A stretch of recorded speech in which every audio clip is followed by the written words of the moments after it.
बिस्मिल्लाहिर्रहमानिर्रहीम। इस वीडियो में हम डिस्कस करते हैं लीनियरली डिपेंडेंट वेक्टर। ये आपके पास क्या होते हैं, the vector v1 v2 so on vn in vector space v। आपके पास एक वेक्टर स्पेस v है, उसमें आपके पास वेक्टर है v1 v2 vn तक। अब ये वेक्टर क्या होंगे, लीनियरली डिपेंडेंट होंगे। कब होंगे, if all the constant c1 c2 so on c are not all zero, यानी कि जितने भी आपके पास कांस्टेंट होंगे c1 c2 so on cn are not all zero, यानी एटलीस्ट वन आपके पास जो ci है वो क्या होगा, नॉट इज इक्वल जीरो होगा। यानी जब आप इसको लीनियरली इस तरह कॉम्बिनेशन में लिखेंगे और राइट साइड पर आपके पास जीरो होगा, तो इस सिस्टम को जब आप सॉल्व करेंगे तो आपके पास c1 c2 और cn की आपने क्या करनी होती है, वैल्यू फाइंड आउट करनी होती है। तो इस केस में आपके पास अगर एटलीस्ट वन ci आपके पास क्या आ जाए, at least one ci not is equal zero, तो ये आपके पास क्या होते हैं, लीनियरली डिपेंडेंट वेक्टर होते हैं। तो लीनियरली डिपेंडेंट वेक्टर को फाइंड आउट करने का इसका प्रोसीजर क्या होता है कि आपके पास जो वेक्टर गिवन होंगे आप उसे लीनियरली कॉम्बिनेशन में लिखें, राइट साइड पर जीरो लिखें और इसे आप इस सिस्टम को सॉल्व करें। c1 c2 और ये जो आपके पास कांस्टेंट है इनकी वैल्यू फाइंड आउट करें। अगर इन कांस्टेंट में किसी भी एक ci की वैल्यू आपके पास नॉट इज इक्वल जीरो होगी तो वो आपके पास क्या होगा, लीनियरली डिपेंडेंट। अगर तमाम जितने भी आपके पास ci हैं उनकी वैल्यू जीरो आ जाएगी तो वो आपके पास क्या होंगे, लीनियरली इंडिपेंडेंट वेक्टर। तो चलें अब हम एक एग्जांपल करते हैं। अभी नेक्स्ट हमारे पास एग्जांपल है, ये हमारे पास है, consider the vector v1 is equal 1 2 -1, v2 is equal 1 -2 1, v3 is equal -3 2 -1 and v4 is equal 2 0 0 in R3 are linearly independent and linearly dependent vector. हमने ये बताना है कि आपके पास लीनियरली इंडिपेंडेंट है या डिपेंडेंट है।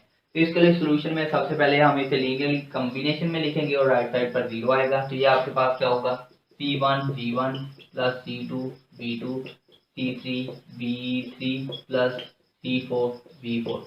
टोटल 4 वेक्टर है तो यहाँ हम v4 तक लिखेंगे इज इक्वल जीरो। अब हम v1 v2 v3 v4 की सिंपली क्या कर देते हैं, वैल्यू को पुट कर देते हैं। तो ये आपके पास क्या होगा, ये आपके पास हो जाएगा c1 v1 की वैल्यू आपके पास है 1 2 -1 प्लस c2 v2 की वैल्यू आपके पास 1 -2 1 प्लस c3 v3 की वैल्यू आपके पास -3 2 -1 प्लस c4 v4 की वैल्यू आपके पास है 2 0 0 और राइट साइड पर आपके पास क्या आ जाएगा, जीरो वेक्टर। तो R3 में आपके पास जीरो वेक्टर होगा 0 0 0।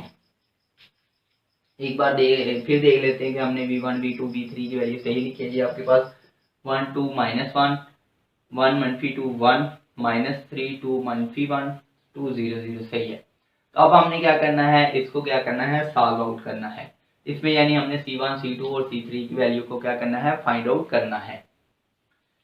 तो इसको फाइंड आउट करने के लिए c1 को अंदर मल्टीप्लाई करवा दे तो ये आपके पास हो जाएगा c1 2 c1 -c1। अब इसमें c2 को अंदर मल्टीप्लाई करवा दे इसमें तो ये आपके पास हो जाएगा c2 -2 c2 c2। अब यहाँ आपके पास हो जाएगा -3 c2 c3 2 c3 -c3 plus 2 c4 0 0 और राइट साइड पर आपके पास है 0 0 0। अब ये तीन वेक्टर की एडिशन कर लें तो ये i ये j और ये k, इसी तरह ये i ये j और ये k, इसी तरह इसमें हमें जो i j k है इनके कोफिशिएंट क्या होंगे, आपस में जो कंपोनेंट है वो क्या होंगे, ऐड। तो यहाँ से c1 plus c2 plus -3 c3 और यहाँ plus 2 c4 is equal, right side पर आपके पास क्या है, 0।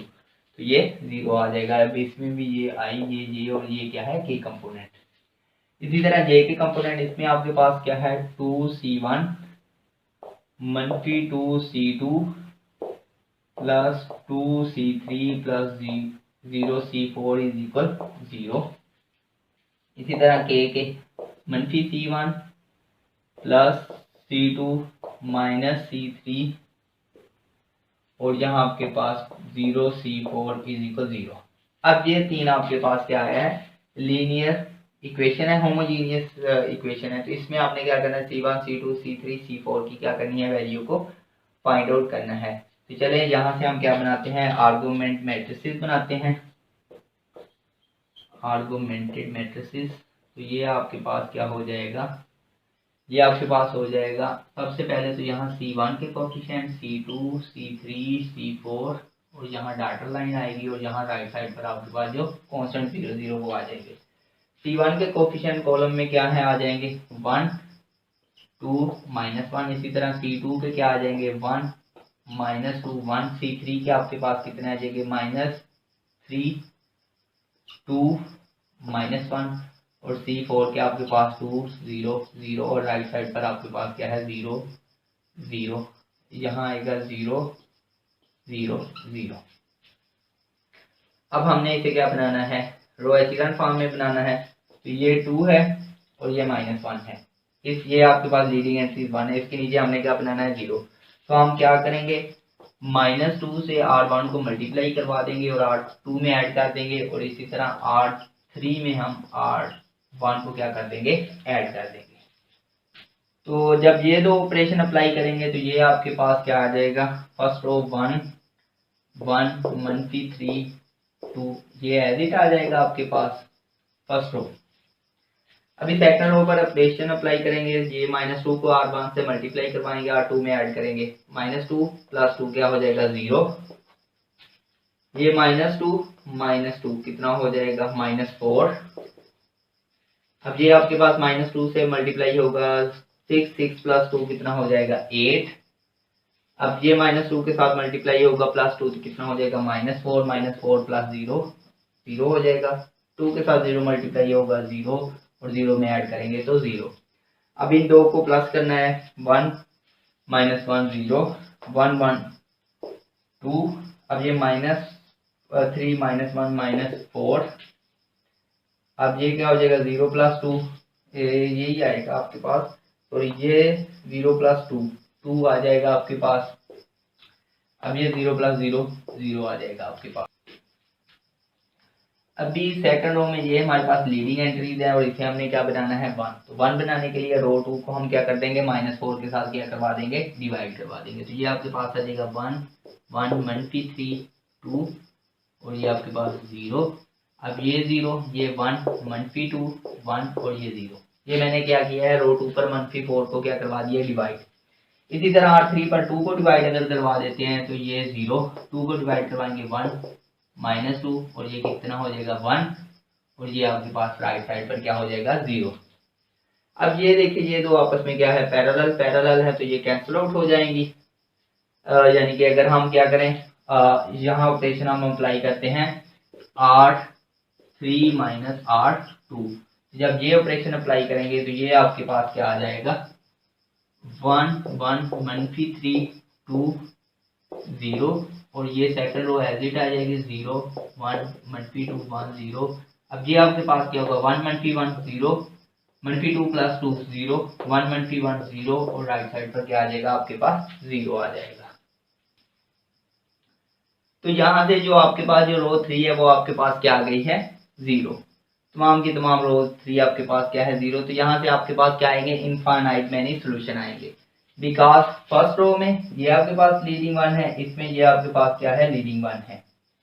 अब ये आपके पास कोफिशिएंट था C1 का, ये था आपके पास C2 का। अब ये C3 और C4 में आपके पास कॉलम में कोई भी आपके पास लीडिंग 1 नहीं आ रहा, तो इसे हम क्या करेंगे, कोई भी आर्बिट्रेरी वैल्यू देंगे।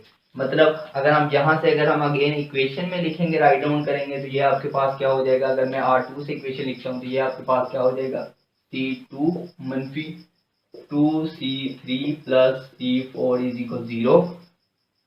और इसी तरह ऊपर वाली जो फर्स्ट रो से जो इक्वेशन बनेगी वो आपके पास C1 + C2 - C3 + 2C4 = 0। तो अब हमारे पास यहाँ इस सिस्टम के इनफाइनाइट मैनी सॉल्यूशन आएंगे। ये हम ऑलरेडी केसेस पहले देख चुके हैं जब हमने मैट्रिसेस को देखा था होमोजीनियस सिस्टम में। तो अब इसमें जो हमारे पास लीडिंग 1 जो फर्स्ट रो और सेकंड रो में लीडिंग 1 है C1 और C2 के कॉलम में, तो अब हम C3 और C4 को क्या करेंगे, कोई भी आर्बिट्रेरी वैल्यू दे देंगे।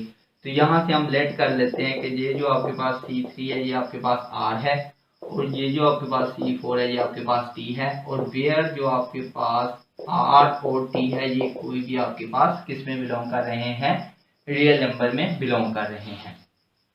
तो यहाँ से आपके पास C2 की क्या वैल्यू आ जाएगी, अगर हम इस इक्वेशन में पुट करते हैं तो यहाँ से आपके पास C2 किसके इक्वल आ जाएगा, 2C3 मनफी C4 इज इक्वल 0, और C2 is equal to C3 की जगह आपके पास R आ जाएगा, मनफी C4 की जगह आपके पास क्या आ जाएगा, T आ जाएगा। ये आ जाएगी C2 की वैल्यू।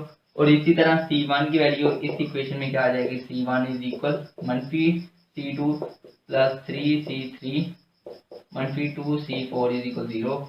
C1 इज इक्वल मनफी C2 की वैल्यू क्या आ जाएगी, मनफी 2R plus T plus 3C3 की वैल्यू आपके पास R है, मनफी 2C4 की वैल्यू आपके पास T है। इसे सॉल्व करते हैं तो यहाँ से आपके पास C1 इज इक्वल आ जाएगा ये मनफी 2R, ये प्लस 3R प्लस R आ जाएगा, ये प्लस T मनफी 2T मनफी T आ जाएगा। तो ये आपके पास क्या आ गई है, C1 की वैल्यू। तो यहाँ आपके पास क्या आ गई है, इनफाइनाइट मैनी वैल्यू आ गई है, और इसमें आपके पास C1 not C1 C2 C3 और ये C4 नॉट इज इक्वल है 0 के। तो मतलब ये जो आपके पास वेक्टर थे ये आपके पास क्या है, लीनियरली डिपेंडेंट वेक्टर है। इसमें तमाम के तमाम ये जो आपके पास कांस्टेंट है C1 C2 C3 C4 ये नॉट इज इक्वल 0 है। तो मतलब ये आपके पास क्या है, लीनियरली डिपेंडेंट वेक्टर है।